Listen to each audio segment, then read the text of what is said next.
చాలా మందికి అనుమానం ఉంది, ఇంత ఉత్సాహం ఉంటే పొత్తు ఎందుకు పెట్టుకున్నారని. మా పొత్తు ఈ రాష్ట్రాన్ని కాపాడడానికి.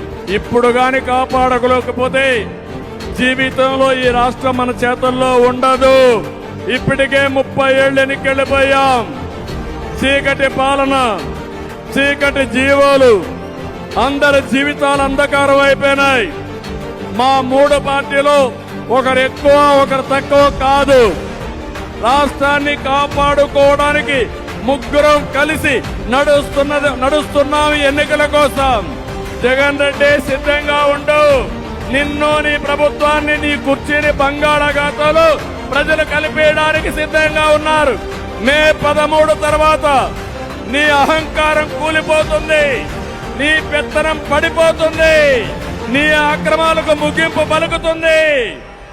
తాడేపల్లి ప్యాలెస్ ఈ ప్రజానికం బద్దలు కొట్టే రోజు